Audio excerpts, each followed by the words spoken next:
শেয়াল মামু একদিন আঙ্গুর পাড়তে গিয়ে ব্যর্থ হয়ে সে বলেছিল আঙ্গুর ফল টক।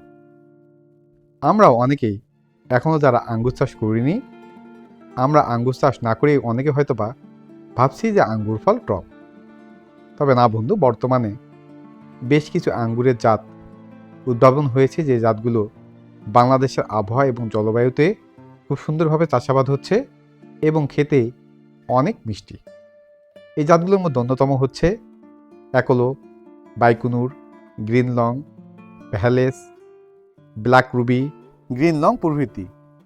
আর বর্তমান সময়ে আঙ্গুর আরও ব্যাপকভাবে জনপ্রিয়তা অর্জন করেছে। এর মূল কারণ হচ্ছে এখন আঙ্গুর গাছগুলোতে একই সময়ে একাধিক পরিমাণে ফুল আনা যায়, আঙ্গুরগুলোকে সিডলেস করা যায়, আর এজন্য অনেক চাষিরাই আঙ্গুর চাষের প্রতি ঝুঁকে পড়ছে। হ্যালো ফ্রেন্ডস, আসসালামু আলাইকুম।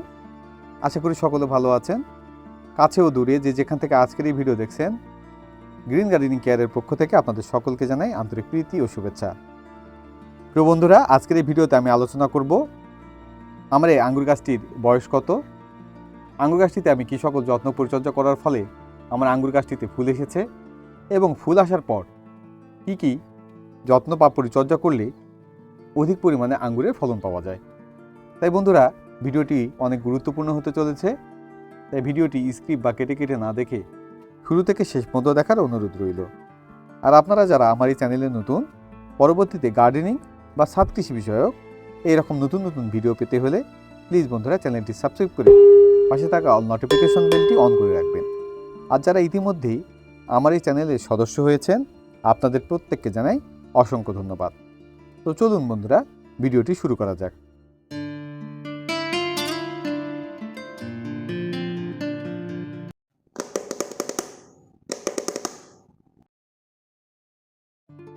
প্রিয় সবুজপ্রেমী বন্ধুগণ, আমার ছাদ বাগানে দুইটি আঙ্গুরের ভ্যারাইটি রয়েছে।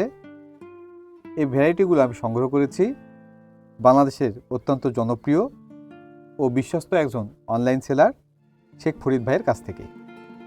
ভাইকে বলেছিলাম আমি ছাদ বাগানে আঙ্গুরের দুইটি চারা রোপণ করতে চাই, তাই এমন দুইটি চারা আমার জন্য সাজেস্ট করবেন যে দুটি জাতের আঙ্গুর যেন আমার পরিবার সহ আমি খেতে পারি। তখন ভাই আমাকে বাইকুনুর এবং অ্যাকোলো এই দুটি জাত নেওয়ার জন্য সাজেস্ট করে এবং তার কথা অনুযায়ী আমি এই দুটি চারা কালেক্ট করি।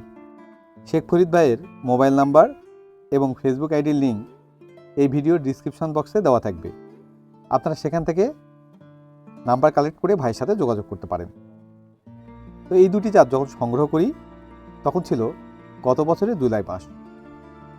প্রচুর বর্ষাকাল, বৃষ্টিপাত হচ্ছিল, এই জন্য আমি সেই সময় গাছগুলো রোপণ করি না।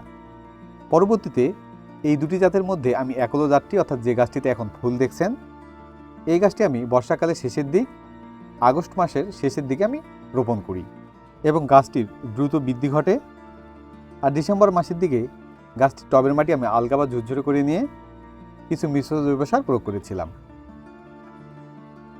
এরপরে গাছটি জানুয়ারি এবং ফেব্রুয়ারিতে সব পাতা ঝরে পড়ে। গাছটি এমন ভাব নিয়েছিল হয়তো বা গাছটি মারাই গিয়েছে এবং ফেব্রুয়ারির দিকে আমি গাছটিতে কিছু সুপ্ত বাট দেখতে পাই। আর এই জন্য আমি ফেব্রুয়ারির শেষের দিকে গাছটির প্রুনিং করে দিই এবং যার ফলেই আঙ্গুর গাছটিতে এই পরিমাণে ফুল এসেছে। অনেকে আঙ্গুর গাছে ফুল আনার জন্য ডরমেক্স ব্যবহার করে থাকেন। আমার এই আঙ্গুর গাছটি 1 বছরের কম হওয়ার কারণে ডরমেক্স ব্যবহার করিনি। আর 1 বছরের নিচে গাছগুলোতে ডরমেক্স ব্যবহার না করাই ভালো। দেখুন, ডরমেক্স ব্যবহার না করার ফলেও গাছটিতে কিন্তু প্রচুর পরিমাণে আঙ্গুরে ফুল এসেছে। তো বন্ধুরা, এখন আপনাদের জানাবো আঙ্গুর গাছে ফুল আসার পর কি সকল যত্ন ও পরিচর্যা আমাদের ছেড়ে ফেলতে হবে। প্রিয় সবুজপ্রেমী বন্ধুগণ, আঙ্গুর গাছে ফুল আসার পর ফুলগুলো ফুটে যাওয়ার পূর্ব পর্যন্ত আমাদের 3টি যথাযথ যত্ন ও পরিচর্যা সেরে ফেলতে হবে। এ সময় যদি আমরা 3টি যত্ন সঠিকভাবে করতে পারি তাহলে আমাদের আঙ্গুর গাছগুলোতে প্রচুর পরিমাণে আঙ্গুর ফলবে। যে 3টি যত্ন পরিচর্যা এই সময় আমাদের আঙ্গুর গাছগুলোতে করতে হবে, এর মধ্যে প্রথমটি হচ্ছে আমাদের আঙ্গুর গাছগুলোর যে শাখাটিতে আঙ্গুরের ফুল আসেনি সেই শাখাটি আমাদের কর্তন করে বা ছাঁটাই করে ফেলতে হবে। এই যে দেখুন, এখানে এই যে ডালটিতে আঙ্গুরে ফুল এসেছে, কিন্তু এর পাশে আরেকটি ডাল রয়েছে, দেখুন এই ডালটিতে কোনো প্রকার আঙ্গুরে ফুল আসেনি। এতে কি হচ্ছে, মাটিতে থাকা পুষ্টি উপাদানগুলো আঙ্গুরের এই ডালটি নিচ্ছে এবং এই আঙ্গুরের যে ডালটিতে ফুল এসেছে সেটি দুর্বল হয়ে পড়ছে। আমরা যদি যে ডালটিতে আঙ্গুরের ফুল আসেনি সেই ডালটি যদি আমরা প্রুনিং করে বা ছাঁটাই করে ফেলি, তাহলে দেখা যাবে আঙ্গুরের এই ডালটি বা আঙ্গুরের এই ফুলগুলো খুব হেলদি হবে, যার ফলে প্রত্যেকটি ফুল থেকেই আঙ্গুরের গুটি সেট হবে। তাই আমাদের ধারালো কোনো অস্ত্র দ্বারা যে ডালটিতে আঙ্গুরের ফুল আসেনি সেই ডালটি আমাদের ছাঁটাই করে ফেলতে হবে। ছাঁটাই করে ফেললে যে ডালটিতে আঙ্গুরের ফুল এসেছে সেই ডালটি খুব সুন্দরভাবে বৃদ্ধি পাবে এবং এই আঙ্গুরের ফুলগুলো অনেকটা হেলদি হবে। আরেকটি বিষয় লক্ষ্য রাখবেন, যে আঙ্গুর ফুলের নিচে যে এই পাতাগুলো রয়েছে, এই পাতাগুলো আপনারা পিঞ্চিং করে দেবেন। এতে করে আঙ্গুরের ফুলটি খুব সুন্দরভাবে বৃদ্ধি পাবে, যার ফলে আঙ্গুরের প্রত্যেকটি ফুল থেকেই গুটি সেট হবে। প্রিয় বন্ধুরা, আঙ্গুর গাছে ফুল আসার পর দ্বিতীয় যে পরিচর্যাটি করতে হবে সেটি হচ্ছে আঙ্গুর গাছের ফুল কিন্তু নতুন কুশি পাতাগুলোতে বা নতুন শাখার সঙ্গে চলে আসে। আর যখন আঙ্গুর গাছে ফুল আসতে শুরু করে তখন এই নতুন কুশি পাতাগুলোতে বিভিন্ন ধরনের মাকড়ের বা ছত্রাকের আক্রমণ দেখা যায়।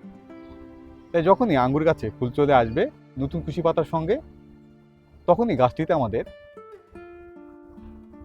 4 থেকে 5 দিন পর পর একটি কীটনাশক ও একটি ছত্রাকনাশক স্প্রে করতে হবে। কীটনাশক হিসেবে ইমিডাক্লোরপিড গ্রুপের ইমিটাপ বা টিডো প্রতি লিটার পানির সঙ্গে 1.5 ml পরিমাণে নিতে হবে। আর ছত্রাকনাশক হিসেবে ম্যানকোজেব ও কার্বনডাজিম গ্রুপের সমন্বয়ে গঠিত সাপ অথবা ম্যানসার, এই দুটির মধ্যে যে কোনো একটি প্রতি লিটার পানির সঙ্গে 1.5 থেকে 2 গ্রাম নিয়ে ভালোভাবে গাছে স্প্রে করে দিতে হবে। এতে করে গাছের মাকড়ের আক্রমণ দূর হবে এবং ছত্রাক থেকেও আমাদের এই ফুলগুলো রক্ষা পাবে, যার ফলে গাছটিতে প্রচুর পরিমাণে আঙ্গুর ধরবে। প্রিয় বন্ধুরা, আঙ্গুর গাছে ফুল আসার পর তৃতীয় যে পরিচর্যাটির কথা বলবো সেটি হচ্ছে গাছে একটি অনুখাদ্য প্রয়োগ করা। আঙ্গুরের ফুল ঝরে পড়তে পারে নিউট্রিয়েন্ট ডিফিসিয়েন্সি ঘটলে। তাই আমরা অবশ্যই আঙ্গুর গাছগুলোতে যারা নভেম্বর বা ডিসেম্বরের সেই দিকে সার প্রয়োগ করেছি, সেই গাছগুলোর ফুলগুলো যেগুলো এসেছে প্রত্যেকটিতেই এরকম হেলদি ফুল এসেছে। কিন্তু যারা আমরা সার প্রয়োগ করিনি বা সার প্রয়োগ করেছিলাম, আমরা উভয়ে যখন আঙ্গুর গাছগুলোতে ফুল চলে আসবে এই সময়ে 7 দিন পর পর 2 থেকে 3 বার গাছের টবের মাটিতে ম্যাগনেসিয়াম সালফেট এবং SOP অর্থাৎ যাকে 0050 বা সালফেট অফ পটাশ বলা হয়ে থাকে, এটি আপনারা টবের মাটিতে প্রয়োগ করবেন। ম্যাগনেসিয়াম সালফেট নেবেন প্রতি লিটার পানির সঙ্গে 8 থেকে 9 গ্রাম পরিমাণ, আর SOP অর্থাৎ সালফেট অফ পটাশ নেবেন প্রতি লিটার পানির সঙ্গে 2 গ্রাম পরিমাণে। এই দুটি উপাদান ভালোভাবে পানির সঙ্গে মিশিয়ে নিয়ে টবের মাটিতে প্রয়োগ করবেন। এর কারণে গাছে যে ফুলগুলো আসে সেই ফুলগুলো অনেক হেলদি হয়ে থাকে এবং সেই ফুল থেকে অধিক পরিমাণে আঙ্গুরের গুটি সেট হয়ে থাকে। আঙ্গুর গাছের গুটি সেট হওয়ার পর যদি জিব্রেলিক অ্যাসিড 3 বার প্রয়োগ করা যায় তাহলে আঙ্গুরগুলোকে সিডলেস করা যায় এবং আঙ্গুরগুলোকে বেশ বড় করা যায়। জিব্রেলিক অ্যাসিড কীভাবে প্রয়োগ করতে হয় এ নিয়ে বিস্তারিত ভিডিও খুব শীঘ্রই চ্যানেলে আসছে। তো বন্ধুরা, আপনার আঙ্গুর গাছগুলোতেও যদি ফুল এসে থাকে, ফুল আসার পর এই 3টিও যত্ন ও পরিচর্যা যদি আপনারা করতে পারেন, আশা করা যায় আপনার আঙ্গুর গাছগুলোতেও অধিক পরিমাণে আঙ্গুরের গুটি সেট হবে। তো এই ছিল আজকের ভিডিওটি কেমন লেগেছে বা ভিডিও সম্পর্কিত যদি কোনো প্রশ্ন থাকে তাহলে অবশ্যই কমেন্ট বক্সে কমেন্ট করে জানাবেন।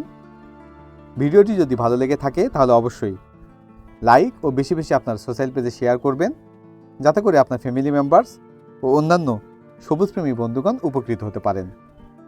আর পরবর্তীতে এইরকম গার্ডেনিং বা ছাদ কৃষি বিষয়ক বিভিন্ন ধরনের নতুন নতুন ভিডিও পেতে হলে চ্যানেলটি সাবস্ক্রাইব করে পাশে থাকা অল নোটিফিকেশন বেলটি অন করে রাখবেন, যাতে করে গ্রিন গার্ডেনিং কেয়ারের কোনো নতুন ভিডিও আপলোড হলেই আপনি জানতে পারেন। তো দেখা হবে নতুন কোনো এক ভিডিওতে। সেই শুভকামনায় সবাই ভালো থাকবেন, সুস্থ থাকবেন, গ্রিন গার্ডেনিং কেয়ারের পাশে থাকবেন এবং প্রিয় ছাদ বাগানের গাছগুলোর যত্ন নেবেন। আল্লাহ হাফেজ।